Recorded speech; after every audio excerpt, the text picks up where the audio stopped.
Hey guys, it's that Dividend guy coming at you with another Robinhood portfolio update. Happy Tuesday. Hopefully everybody's having a GGD, a great green day in the market. You know, I always wish the best for my viewers and subscribers. So guys, today we're going to go over the overall portfolio value. Of course, the gains and losses by the metrics, the buying power, the individual stocks, and how they are performing. Looks like we have a bit more green today, which is nice. It's good and bad. I like seeing red because it means we have deals, but then it's also cool to see green because then we're making money. So we win either way. And then, of course, we have Berkshire Class B shares because I'm not rich enough to buy an A share. And I want to buy that at about $400. So I'm going to leave that down there on the watch list for now. So jumping in to the portfolio, we are now up to a value of $53,563. Of course, it's going to fluctuate because the market's open right now. We are up around $280, a 0.5% return today. 1 week, we're sitting at $541 with a 1% return. 1 month, we are up $120 with a 0.2% return. 3 month mark, we're up 13, almost $1,400 with a 2.5% return. Year to date, so since the year started, we are up $3,700 with a 7.5% return. Then that 1 year mark, this time last year, we are up nearly $5,800 with a 12% return. And then all time since I believe April of 2018, we are up $18,200 and have a 51% return. So I've made 50% on my money invested, which is great. So overall, guys, the reason I love looking at this long-term chart is it shows just how much volatility we've had and how easy it is to get scared out of the market or, having to deal with FOMO. There's been so many, news stories about different companies, bankruptcies, COVID, the shutdowns, companies economically having to change how they do business. I mean, people having to change how they live their lives for a few years there. So, like, everything's happened. We've had shutdowns, we've had economic crises, we've had an election, like, everything that could, pretty much anything that could happen, especially when it comes to Black Swan events, that's happened. So, this just shows that even when you start out small, because it looks like I started out with $30,000. I don't believe I did. I transferred from another brokerage. I just didn't show my whole investing journey on here because I started on Robinhood late. But it just shows that it's so easy to, like, you get caught up in the chart. It's so easy to get caught up in the news. And long term, if you stick with quality companies that grow their earnings, that you understand, you will make money. My goal is not to beat the S&P 500. I could give a shit less about beating it. My goal is to bring in sustainable, growing dividend income that either matches or beats inflation. That's it. And sometimes it might not. So, like, let's say, some people have criticized um, my Altria investment, saying, it doesn't grow 2 to 5% a year. You're gonna lose your money on it. Well, I have a thesis on that company, and I understand that it might not grow 2 to 5%. It might not beat inflation, but I'm using Altria as a tool for the money that I've invested in it to buy higher quality, faster growing businesses. So even though not every company fits the criteria perfectly, they do serve a purpose within the portfolio. And I've had a lot of criticism on Coca-Cola, and that's one of those that I'm like, I'm going to own for the rest of my life. I don't care. Like, they could cut the dividend. I love the business. So a lot of people get caught up in, like, the short-term fluctuation or the news, or they say, like, Coca-Cola's not going to grow as much. Say Apple's, say they're not selling as many iPhones, or AbbVie's drug doesn't get patent approval.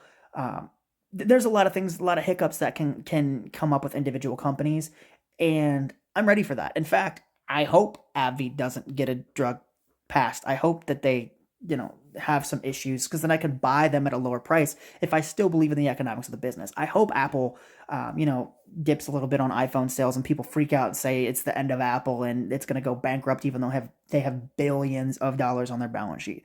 They could buy up like 5 different companies. I saw they could buy like Walgreens, CVS, Disney, and like there was like 4 or 5 companies that they could buy in total, and still have cash left over. So I'm not worried about it.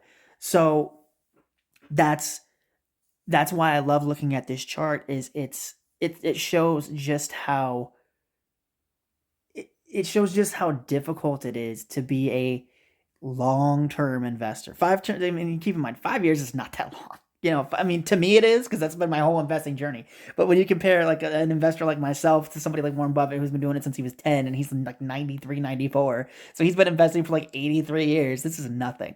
So, and I'm going to probably look back, when I'm in my like in my 30s, 40s, 50s, in a few decades and laugh at how dumb I was on these videos. That's okay. Like that's part of the growth. But I do believe that over time, I'm going to benefit from having my money in the stock market. Even if some of my picks don't work out as well as I want, my overall goal is still there. My thesis is still there. My goal as an investor is just to bring in a steady cash flow. So as long as I'm doing that and the cash flow keeps growing, eventually I'll live off the dividends and I won't care, right? So I just wanted to kind of break it down for you guys. I've been getting a lot of questions about different individual companies, and then kind of what keeps me level-headed. And one of the things that I will say is the temperament is very difficult. It's so easy to say. Everybody says they're a long-term investor, right? But then, like, if say you're in Tesla and it drops 10%, people freak out and sell, right? Then you're not a long-term investor. If you don't believe in it for 10 years, you should have known it, right? And that's something I've had to work on as well as an investor. So with that being said, guys, let's jump into the portfolio today. We have $222 sitting in buying power. I've had questions about that quite a bit as well. So a lot of people are saying, "Oh, well, you're not jumping into stocks." And one of the books that I really like, it's in like my top 5 for when it comes to investing. I really do like the Warren Buffett Way. Honestly, Richest Man in Babylon is probably my favorite. And then Warren Buffett Way, and then Psychology of Money. Like, and I love the Psychology of Money. Like that's one of those that I know I will come back to and I'll learn something new reading it again. But one of the big things that Morgan Housel talks about is activity does not lead to higher returns. Investing is one of those very few things that a calm temperament in inactivity is what you're really rewarded for. So that's what I've struggled as an investor to do that, but it's one of those things that I've really tried to hone in and do better about is when I have a good conviction about a stock, I just own it. Like there's no reason not to at this point. And I think if you look at Buffett, his long-term holdings are really what brings in the majority of his returns. So just trying to follow that model. And if I understand the economics of a business and I want to hold it for the long term, I need to hold it for the long term. Like I sold, like for example, I can talk about it a little bit more when we get to T. Rowe Price, but I've sold in and out of T. Rowe Price and in and out of Coca-Cola, and that's hurt my overall returns. I would have made more money staying in those businesses versus switching out of them. So I've learned from experience. But the reason that the buying power is sitting there is just because I want to stack a little bit of money, a little bit of cash to be able to take advantage of something if the market dips. So I'm going to try to practice a little bit better. I'm going to try to do better about this, practicing inactivity, just because I feel like the second I get money in the brokerage account, I'm jumping into something, like whether it be Realty Income or Altria or whatever, Apple, whatever. So I'm gonna wait for that Altria dividend to hit, have like $550 in the account, and we'll see if I like any of the stocks in my portfolio at their current prices. But I'm trying to practice standing still as an investor, and I think overall I'll get a greater return by taking advantage of buying quality instead of just buying what's available. So right now I have $220 that'll go up by the end of the month, and when it does, we'll see if I purchase anything. So jumping in to Realty Income first, sitting at $52.83. We have 100 shares, right around $9,000 worth of market value. Average cost is $65.03. Around 17% of the portfolio. 70 be a lot. 17% of the portfolio is in Realty Income. Today we're down about $60. Total we're down right around 2,100 with about 19% loss here on Realty Income. We have a dividend coming in on the 15th. So in about 6 days, we'll have a dividend coming in of $44.71. And guys, I have a very simple reason as to why I'm not adding to this position. It's just that I feel like this opportunity specifically will be around longer than a couple of the other ones that I have in the portfolio. I love Realty Income, right? This is the easiest stock for me to own. This is one of the biggest no-brainers, like no-duck companies. Even if the dividend doesn't grow faster than inflation, I feel like this will still hold a big position, like a relatively big position in the portfolio, because it's one that I don't want to sell out of. I love real estate. I just don't understand it. I've had a couple opportunities to buy a property, and I've shied away from it because I'm more comfortable with stocks. So this is my way of owning a real estate position without the headache. And I love realty income. Even though some of the top tenants have been struggling, they've never had an occupancy lower than like 92%, I think, even through COVID. So they have quality tenants. They've done a few really good deals in the past few years. And the problem, I think, with realty income is it all ties into the interest rates bumping up and people being worried that they're going to have to take on debt to build to like keep building the business, keep getting more properties, and the fact that they're having to take out that debt at a higher rate than they were, people are worried that they're not going to be able to grow as fast. But to be honest with you guys, I'm not super worried about it. And I love the business model, and I love the tenants and the business, how it's set up. The triple net lease option is so great for a company to use. And I just love the monthly income. I love being a headache free landlord. So that's the way I look at it. And just the reason I'm not buying more is because I feel like the interest rate issue is going to plague like all of the REITs, like this whole sector for quite some time. Because I don't, of course, nobody knows when interest rates are going to change, right? But even if they go down, I don't think that the real estate sector is going to pop up quick enough that I won't be able to take advantage. And I could be totally wrong, right? But I'm down like $10 a share, like 10 to 12, like 30, say $15 a share right now. And I just feel like that dip is big enough that I'm going to really be able to take advantage before it pops back up. And if I'm wrong, that's okay. This, like I said, I'm good with it being around 15% of the portfolio. So overall, I'm going to try to actually dwindle this down a little bit. But I do think realty income is going to be like the number 6 position for me for a long, long time. Next, we've got Altria sitting at 46.72.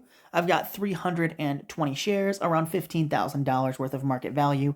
Average cost is 47.27. 28% of the portfolio is in Altria. Today we're up $200. Total we're only down 170.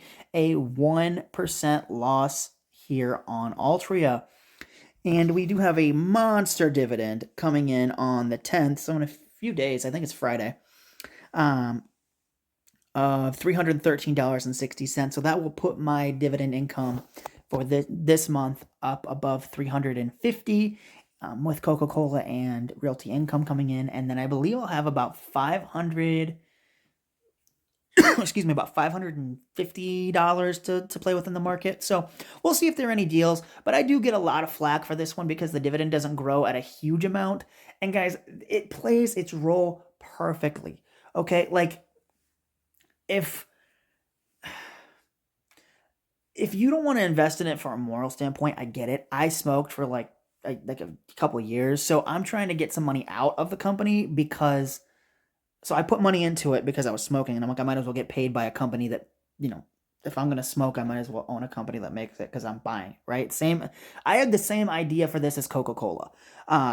Marlboro is the Coca-Cola of cigarettes, right? So the branding is there. The brand is strong. They have pricing power.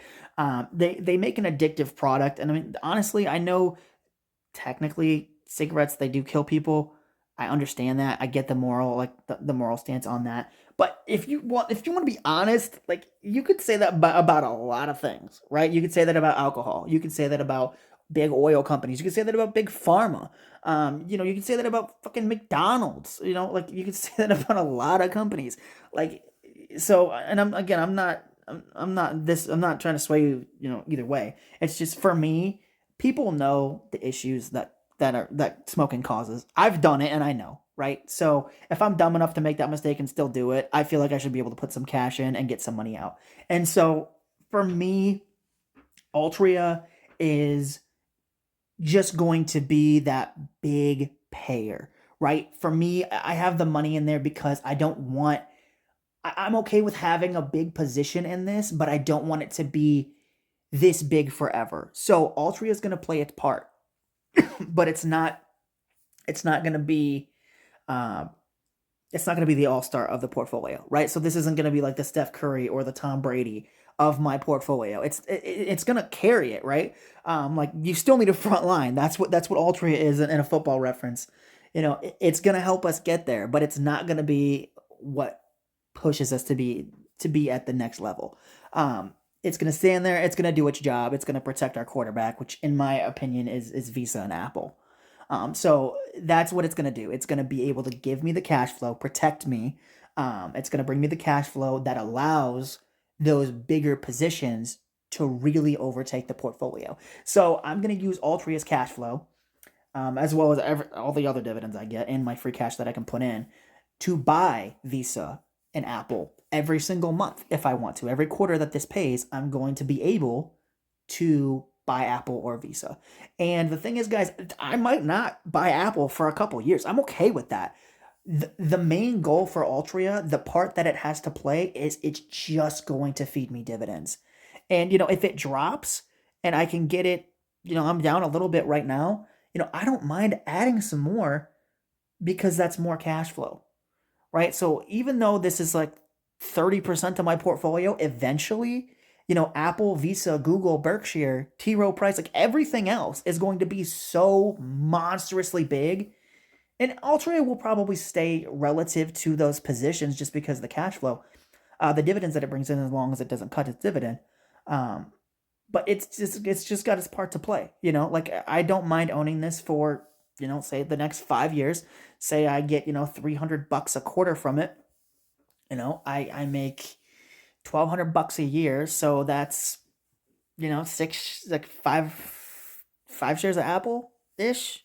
So I'm okay with that a year for free, just off the interest. So I'm good with the part that it plays. I like that I'm getting some money out of a company that I funded. So I've just been getting a lot of backlash from owning Altria on social media, and I mean I get it, but at the same time it has its own part to play.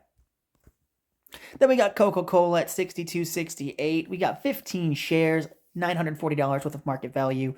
Average cost is 60.54. 1.7% of the portfolio is in Coca-Cola. Today we're down $4. Total, we're up 32 with a 3.5% return. Guys, this is going to be one of the big players in the portfolio, and I get slack for this one as well. I have a lot of people on social media. Like I joined the dividend data, Discord, and I showed my portfolio, and people are like, why do you own Coca-Cola? It's a dinosaur. It doesn't grow. No, like all these, all this criticism for it. Like, why don't you own like MasterCard or something? And it's like, well, I own Visa. I like it better, and I drink Coca. I literally have a Coca-Cola open next to me right now. Right, I literally drink it every day. I love the company, and I'm not pulling a Buffett. Like he literally, like he drank this from the time he was a kid, and even sold Coca-Cola's door to door, like when he was a kid, because it was the most popular soda.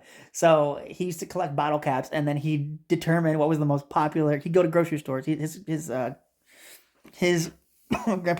grandfather owned a grocery store, and he used to collect bottle caps to figure out what cola he should sell, what pop he should sell, door to door to make money off of it. And he picked Coca-Cola. Coca-Cola was the most, had like triple the bottle caps of everything else. So I don't want to be in Warren Buffett's shoes and wait until I'm 40, 50, whatever, to buy the company. I'm going to buy it when I'm 20, 25, 28, and let it ride. So even though it might not grow, like a Google or a Microsoft or something like that, it's a brand I understand. It's a company I understand. It's a brand I love. It's a brand I interact with every single day.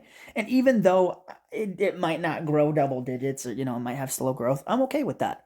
I understand the business, and I love the business. So I love the company. So I'm going to own it for the long term.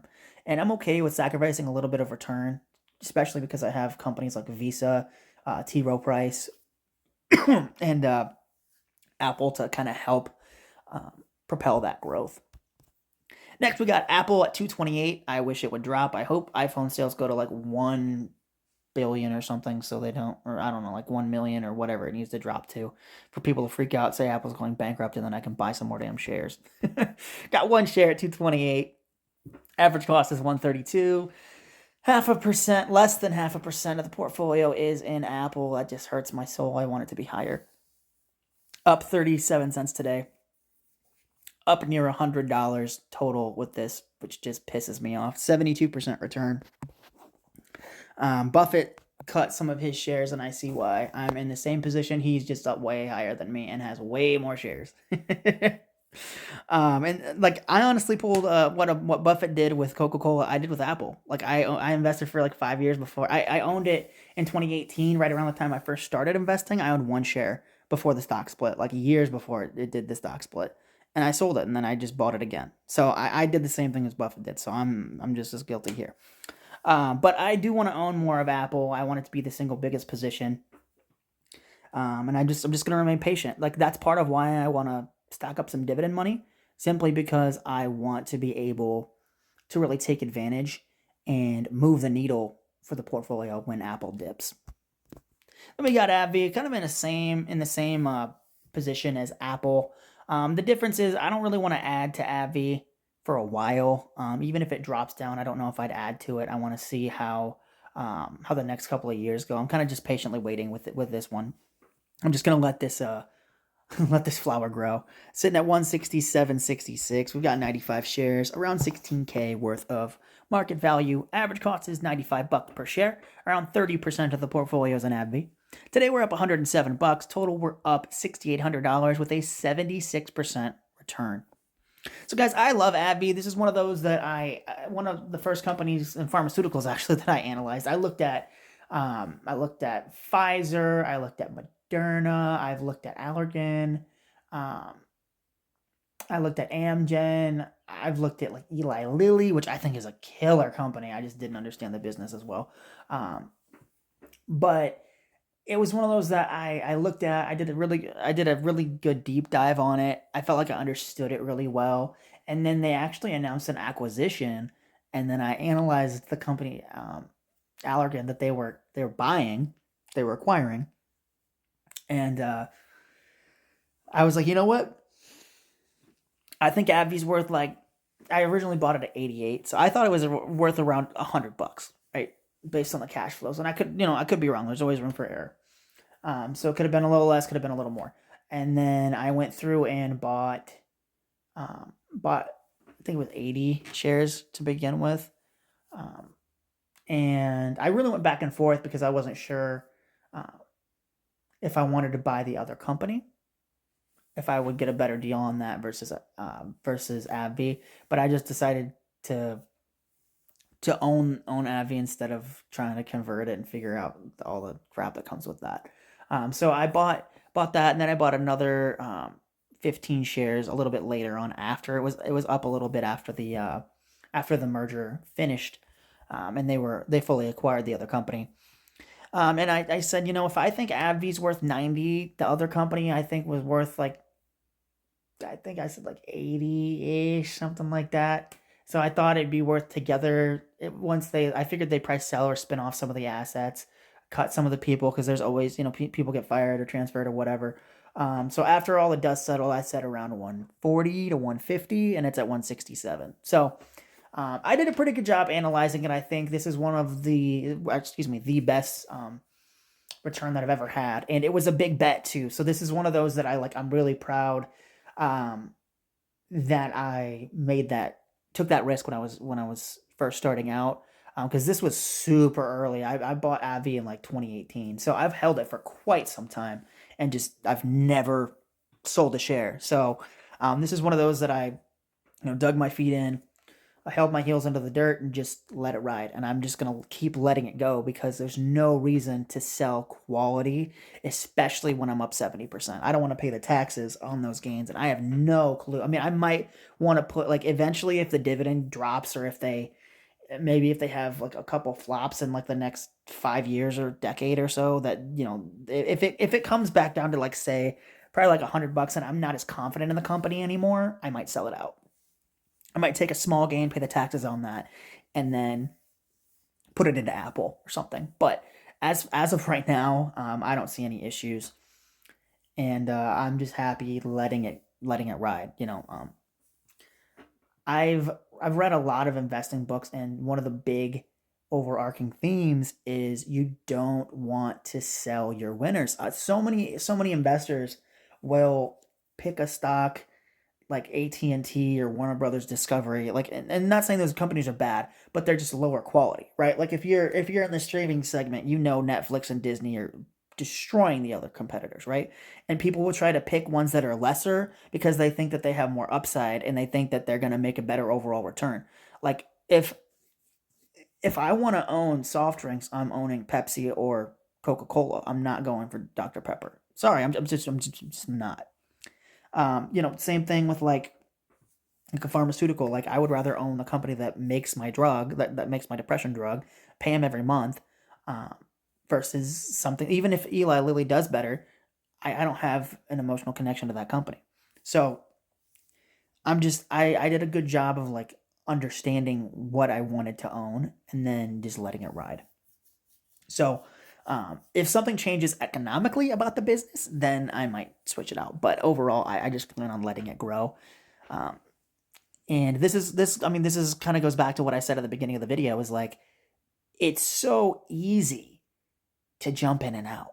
Like especially now, like back when it was like back in the 90s, like back when they had telephones and you had to call your broker and you had to pay fees on it and stuff. Like it was so much, I'm sure it was so much harder. Like I never lived it, but I'm sure it was so much harder for people. It was a little bit more of an inconvenience to sell a stock. Now I press two buttons, it's gone. So it's just that it's so dangerous for investors now, that we have such easy access to everything that it's so much easier to like ruin our returns by selling a quality company. So with Avid, guys, I'm just gonna let it ride. I'm gonna let the flower, let the tree, let the garden grow. And just like I said with Altria, it has its place. I might not be able to buy more shares, but that 140, $150 that it pays me covers a T row share. Um, and with Google, I believe, excuse me, with Realty Income, it'll buy me a Google share as well. So it's gonna keep doing its thing. I'm gonna reinvest the dividends if it makes sense, and if not, I'm just gonna let the grass keep growing. I'm gonna let my garden grow, and hopefully it blossoms into something beautiful. Down the line. Then we've got Visa. Now, guys, this is one of my favorite companies. Just like I said with Coca-Cola, I am emotionally attached. I use it every day. So many people use Visa on a daily basis and don't understand that they don't actually make the cards, they just process the payments. And if they took like an hour to just study what they do and how simple it is for them to make money and how much they like how like effortless it is for them to like constantly make money. I feel like this is one of those like no-brainer dividend stocks too because they've grown the dividend so well. But I feel like Visa and Mastercard are two of like they're easy businesses to understand when you take the time to try to learn about them. It's not like doing like they're not building rockets or manufacturing oil or anything. They're not. They just process payments.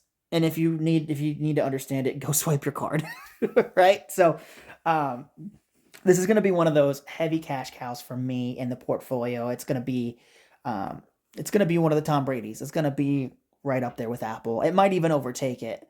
I wouldn't be mad about that at all. This is going to be a quality compounder. I'm going to just hold it for life. As long as I'm swiping my Visa card, I'm going to be owning my Visa stock. So I've got one share sitting at 265.32. Average cost is 268.29. So I'm down just a little bit here. Um, but I'm up for buying it, is what I meant to say. 0.5% of the portfolio is in Visa. Today we're down $1. Total we're down $3, down 1%. I don't care. It's not a big deal. This is a small buying opportunity. It is an opportunity though.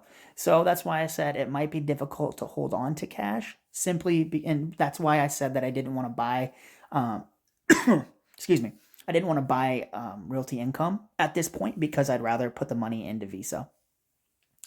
And why I didn't want to buy Altria, same issue. I want to buy Visa. So that 540 might be going to two more shares of Visa. We'll see we'll see how many shares I can afford. But this is definitely going to be one of those heavy hitters within the portfolio. Then we got Google sitting at 190. We've got 3 shares. Super happy about that. $571 worth of market value.